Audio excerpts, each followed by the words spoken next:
All right, everybody. Well, welcome back. Thanks for listening. And today we're joined by a very special guest, someone who's been on the show once before, an old friend, and it's so good to have him back. This is Lando from Sithtalkers. And if you guys remember, we did an episode together a long time ago. I think it was last year. But what's really cool about Sithtalkers is they started the same time as Han Talks first. And they have a bunch of great content that you guys would enjoy. They also have they're putting a lot of stuff on their YouTube channel too, which you could check out as well. I'll let Lando have the floor and kind of tell all the new people to Han Talks first. Tell them about Sithtalkers. Well, thank you so much, Han. Number one, for having me back on. For first of all, coming back, I must just to give you a little bit of love back. When I noticed Han came back, I gave him love on my podcast. He, truthfully and honestly, he has always been one of my favorite Monday morning podcasts, Star Wars podcasts to listen to. And every Monday morning, so tomorrow, we're recording on Sunday. Tomorrow morning, I will be listening to your Mandalorian breakdown show. And then on Wednesday, I'll listen to your other show. It's like one of my favorite shows to listen to. So, yeah, no, I absolutely love it. I love your podcast, and I'm glad you're back. But on to me. Cheers.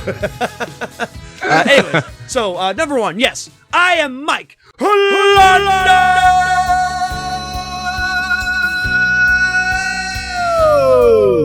Ferrando. There we go. That's what I do on my show. So yeah, Sithtalkers. We've been going strong for a while.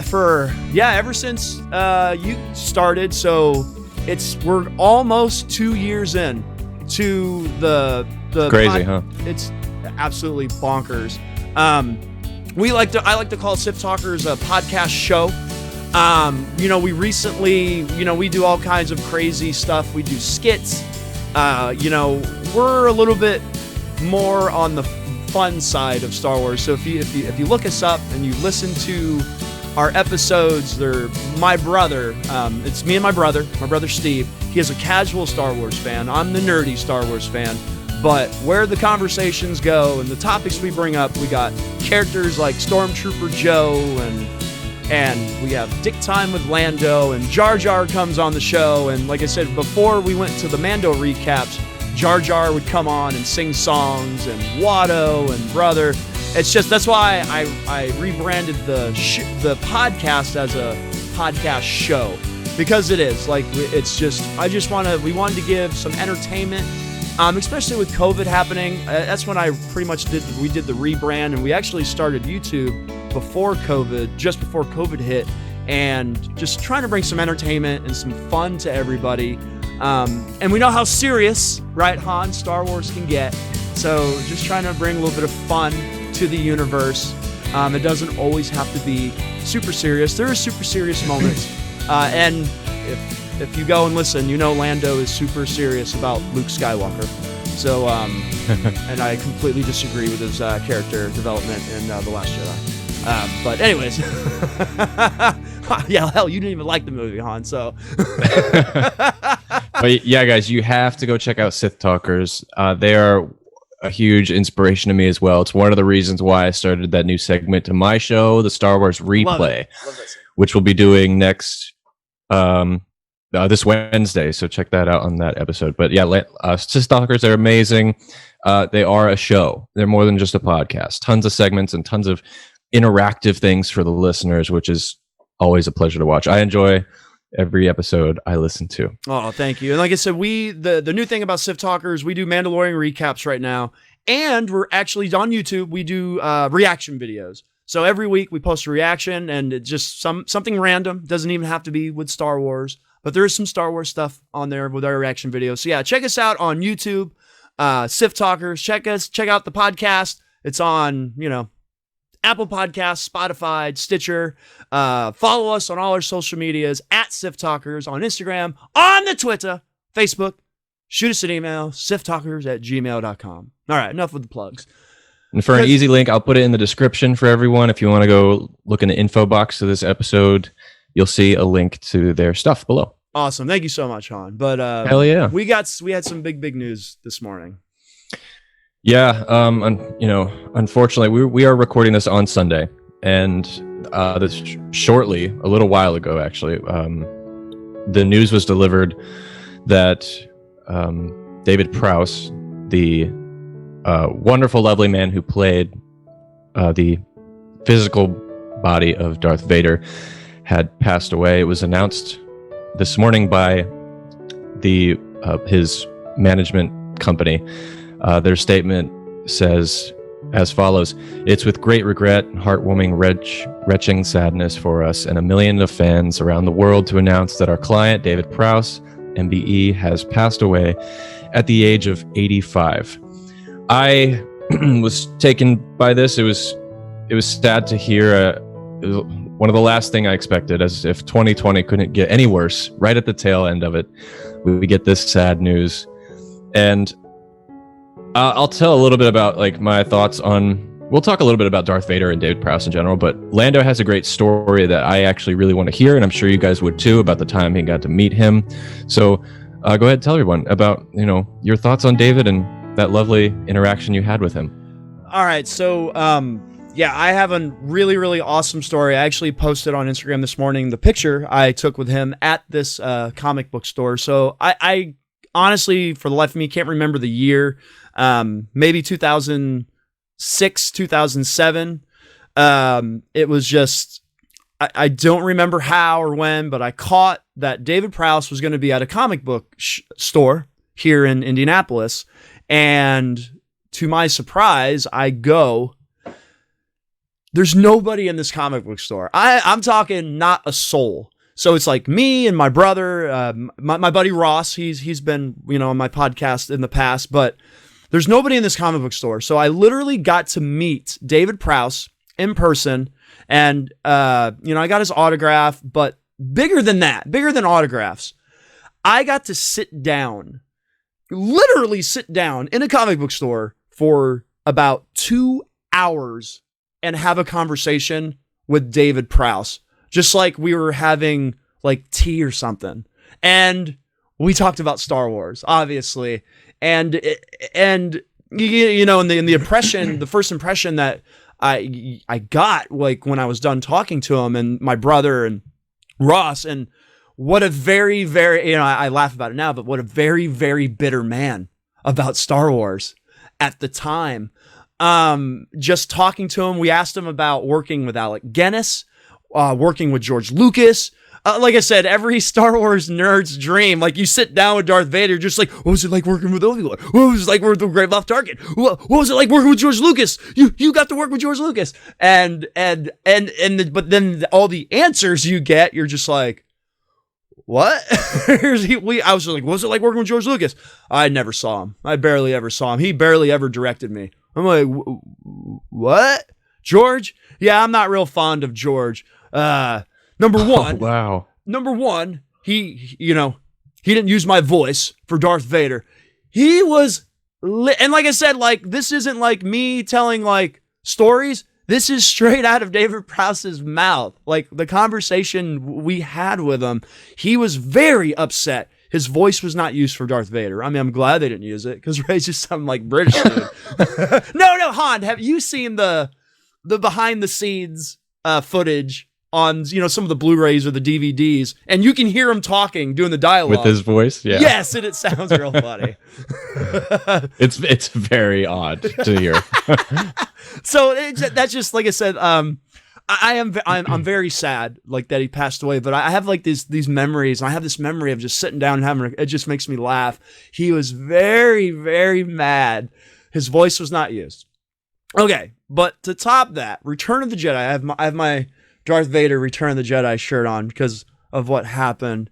But right, his helmet comes off at the end, and who's there? Sebastian Shaw, right? We all know it's Sebastian Shaw. He was livid that it wasn't him. He wanted to be represented as Darth Vader at the end of Return of the Jedi for the simple fact that he was Darth Vader. He was Anakin Skywalker. He told us that was my character. I was him. I played him in 3 movies. It was a disrespect. He felt disrespected that they had one scene where they finally were going to take the helmet off and reveal him. And they didn't use him, like his face, which I guess they could have, but then I guess they would have had to use the original Force spirit of him. So, right, because obviously, and these are all conversations like you actually had with him. These are real conversations. Yeah, like I said, this isn't like speculation or right or anything. This is a real conversation that I had with David Prowse. His real feelings at the time, right? I am not sure if at the time he was banned. I don't think he was banned yet from all the conventions, because this was like late 2000s. Because eventually he got banned from Star Wars conventions. He wasn't allowed to go to them.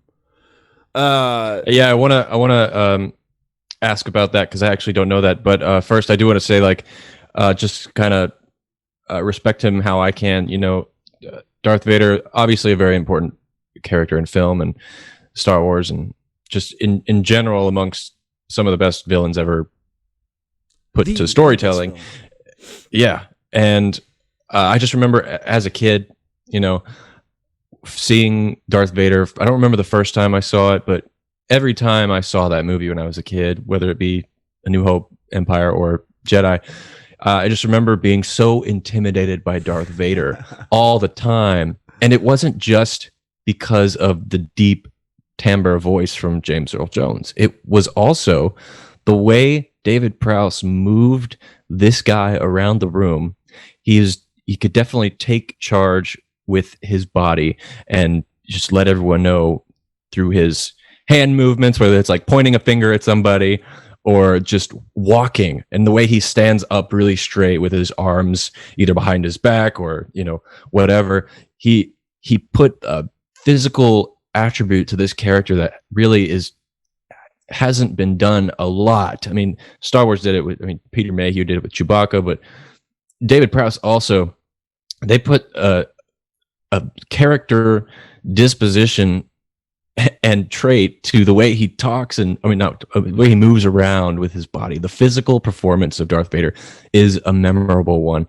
And I just remember as a kid, it doesn't help that he's already like, what, 6'6", 7 foot, something like that. But the fact that he takes charge with his body is just, it's legendary. And people try to recreate it all the time in fan films, at conventions, in Rogue One. It's never the same, but I think, as far as like showing his face or using his voice, I'm also glad they didn't use his voice. I think it's legendary what they did with James Earl Jones as well. But at the same time, you needed his physical performance to make it happen. Anyone else in that suit, it just wouldn't have been the same. And I don't know, he's definitely going to be missed, whether he wasn't allowed to be in Star Wars movies or TV anymore, regardless. He's a legend, and it's so sad to hear that he's gone. But tell me about so why was he banned from celebrations and stuff? I don't know the reason, but like I don't know. Like I said, I guess we could research it, but like I do know he was banned, and he did not have a good relationship, obviously, with Lucasfilm, and and I guess like he was so bitter. I want to say because of all, like I said, remember my conversation is in a little comic book store between me and he's just talking to me, and that's it. But like he has had interviews where he has come out and has said some pretty nasty things about, I don't want nothing to do with Star Wars or and stuff along the lines with the stuff that we mentioned, with not using his voice, not using his face. I guess not being, I guess behaving in a way for Star Wars to, be available to the general public just to sign autographs. Cause it's gotta be bad when you won't invite somebody just to sit at a table and sign autographs. That's a terrible fallout. And it's sad because he's the most iconic Star Wars villain of all time, and you don't have him at any of your Star Wars conventions. And it's a lot different now because honestly, right? Me and my brother went to Chicago. Look, you stand in the line. I got Ian McDermott's autograph. I got his picture. I got his autograph, and you literally get like 30 seconds to say something to him because the next guy's got it. I mean, so to be able to, have a full conversation with somebody was just absolutely amazing because you can never get that like at a convention. My Ian McDermott, he was signing my toy and I was just like, hey, my favorite scene of you was in Revenge of the Sith with Anakin in the opera room. He's like, oh, that's my favorite too. Next. Right. And it was just like, okay. So it was, back, Celebration 3, when I went to Celebration 3 here in Indy, you didn't have to pay for all the autographs and stuff. It was a lot different, but you got to at least talk to him a little bit longer at the table, but nothing like I did at the comic book store. Just a great down to earth guy that I remember. But like I said, the taste in my mouth after I talked to him was he was very, very, very bitter about Star Wars. And as a huge Star Wars fan, you never ever want to hear like an iconic person who played the most iconic villain ever be like, yeah, I really didn't have a good time shooting that movie. George Lucas really wasn't around. They didn't use my voice. They didn't use my face. But Alec Guinness was good. He was sweet to work with. Yeah, he said he liked working with Alec Guinness. He liked working with Mark Hamill. He liked working with Peter Cushing. I asked him about Peter Cushing. He loved working with everybody in the movie, but like I said, I really wanted to ask him about George Lucas, and he just completely blew off George. He was a bad and this is coming from David Prowse, like terrible director, really didn't direct me, really wasn't around, and I'm just thinking to myself, well, he had to be around. I know he was around for A New Hope, right? He directed. He probably avoided talking to him though for reasons that he use someone else's voice, do you think? Yeah, maybe. He was really bitter about that. Like, he was really upset. Like, as a human being. And you could tell, like, when you talk to him, he was really upset about it. It hurt his feelings. I think we all empathize with that, totally. I don't know. Like, to us, we'd be like, man, it'd just be cool to be in the suit. And that would be perfect. But, today, it's different, yeah. But, he's an old school, he was a bodybuilder. And just stumbled upon the role, and like you said, man, hit the mannerisms. It reminds us of the Mandalorian. Pedro Pascal, if it's him or if it's his stunt double, because his stunt double did most of the work in season 1. The mannerisms, the movement of we can't see their face, but the mannerisms being in a suit are just perfect. So the Mandalorian, Chewbacca, Darth Vader. High respect to these actors, because it's very, very, very difficult to portray emotion when you can't see somebody. And you're right, man. Like Darth Vader, he was perfect. And I guess let me tell you my childhood. You kind of go to my childhood with Darth Vader because it's a little bit different, right? Because I'm a lot older than you. I grew up in the 80s, and I was the product of the original trilogy, right? So when I get introduced to Star Wars as a child. Right, you already know my favorite. If you don't know, my favorite character is Luke Skywalker, and I got this guy going after Luke Skywalker. I hate Darth Vader. I hate him. He's scary. He's a big, scary black like machine. He's like a big machine, half cyborg, half human. Have you now. But this is what I love, and this is my childhood memory of Darth Vader. Because we don't have the prequels. We don't have anything. All we have is the original trilogy. He is such a mystery. He's a mysterious villain, and you just want to know more. And we got the prequels, but at the time you make your own stories up. You're like, who is this guy? All we got is Obi-Wan sitting on a log. Anakin Skywalker. He was a good pilot. So you're just like, what's that mean? Like, or like, okay, like who was this guy? Like what? He wasn't. And like when a good guy. In Empire, when you see like the back of his head for the first time when he's putting it on, I remember as a kid going, Like, where's Like, the what other side? happened? Let me see. Like, what happened? You're like, yeah, you see all the Right? stars. You're just like, what happened to this guy? And you're and you know, you all we have is the original trilogy, and you find, you know, George Lucas is just like, well, he got in a fight with Obi-Wan in a lava pit. A lava pit? Like, what? How did he fall in a lava pit? What? He fall, what? How? How did this happen? I mean, we get it. I have the high ground, but I don't know. Maybe it could have been a cooler thing, but like, you know, it's just right, because in my head, when I was a kid, you know, he fell completely in a lava pit and survived. Yeah. So he didn't fall into a lava pit. He just, you know, he got caught on fire. It was kind of my childhood Darth Vader moment. I don't want to say because the Revenge of the Sith is just a masterpiece. I absolutely love the movie. But as a child, I always envisioned like him fully falling into a lava pit and surviving. I think that's badass. It's cool. And that's why it builds more character to Darth Vader. You're just like, who is this guy? The guy fell in a lava pit and survived. This dude's a badass. I think I remember my oldest stepbrother. He told me when I was a kid, because I remember asking what happened. He was like, "Oh, he fell into a volcano. He was like just walking and fell in," and I was like, "It's a little odd, but he got out." Yeah, my older brother didn't really. He wasn't a big Star Wars guy, but he was kind of like. He got so mad from falling in the volcano, he decided to become Darth Vader.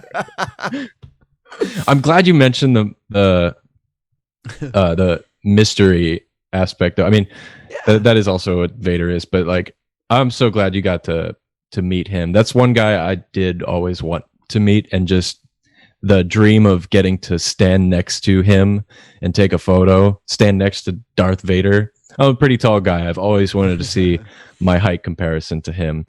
Do you know how tall he is? I'm 6'4". Yeah, I think he's 6.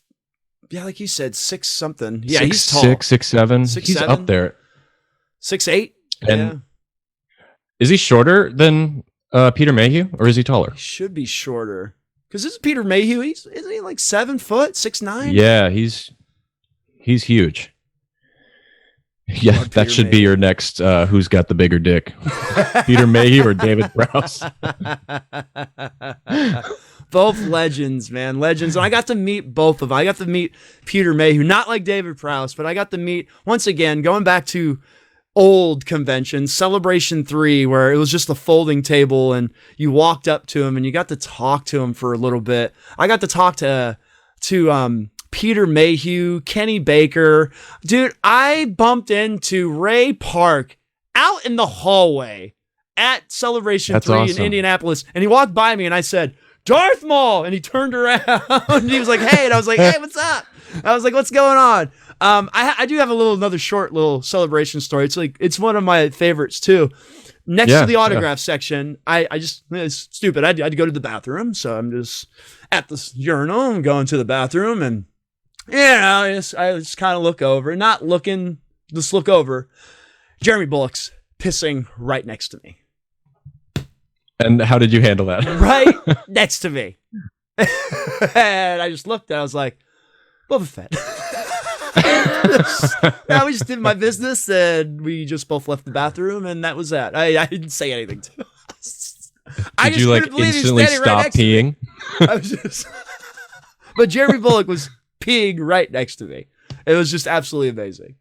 Yeah, that can't happen like anyway. That wouldn't happen like today.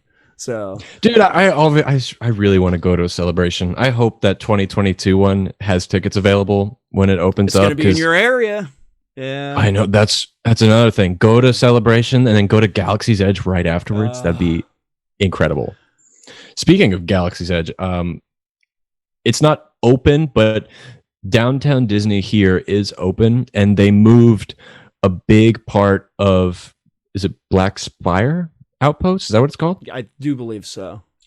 So the outdoor market section, they moved to Downtown Disney. Nice. So when me and my lady went to Downtown Disney a few months ago, I saw that they had part of Galaxy's Edge there. So it was like incredible. And there was no one there because no one knows Downtown Disney is open right now. Wow. And of course, they're being safe about it. They, they're limiting the amount of people, and you have to like get your temperature and everything. But there was no one there, and I got to like look at all the new Star Wars toys, and there's some really cool stuff there. The new lightsabers are incredible. They almost have all the big ones from the prequels now, which is kind of weird to me that they wouldn't. They also had Rey's new one, which was incredible. It's beautiful. Like the yellow one that she has in Rise. That's great too. And I think the next thing I'm going to get is either Luke's or Obi-Wan's lightsaber. Which Luke's? Return of the Jedi or? Oh, the Anakin's. Anakin, okay. Luke, that one. I have Mace's right now. Oh, that's awesome. And he's my favorite. I'm so jealous, man, because you got like Galaxy's Edge like in your backyard. It has to come to me like through Target. I can't wait for it to reopen because I still haven't done Rise of Resistance. Oh. So as soon as all this is over, I'm jumping over there. Maybe one day I'll get there. I'll get to Galaxy's Edge. Everything. Well, if you do Celebration, we could like plan a trip to go at the same time to Galaxy's Edge. If you're able to make the 2022 one. Yeah, it's really far away for me. For Orlando, like I said, the Chicago one, it's a 3-hour drive, right, for me. So I was able just to drive to Chicago. California, Florida, yeah, those are a little bit harder for me to get to. But dude, I'll just send you my Falcon and it'll be fine. Okay. That's right, Lando and Han together again. Well, I mean, that was all I wanted to talk about with David. Did you have anything else you wanted to? No, man. I just think it's a great loss for the Star Wars universe. May he rest in peace. Like I said, at least he was 85 years old. I guess it was a short illness that took him. We all want to live forever. We want, honestly, dude. For me, what a huge loss for my childhood. For me, like, yeah, man, that's like my first villain that I. Because, I was a kid and I watched movies and stuff, but whatever, for some reason, man, Star Wars just struck a chord with me. And obviously it stuck with me my entire life, right? It's just something about Star Wars, just, stays with me. And yeah, man, Darth Vader was my first villain in Star Wars. And yeah, man, Ferrando, greatly missed. Absolutely, I love David Prowse. I love that I got to talk to him. Even though he was a bitter old man, he was a sweet man. He was a pleasure to talk to. He was super, like, he didn't have to do that, right? He did not have to talk to us for I'm not exaggerating. We were there for 2 hours. He could have been like, okay, right, I don't want to talk about the Star Wars stuff. But he was an open book. He talked about it with us. He answered every single question we asked him.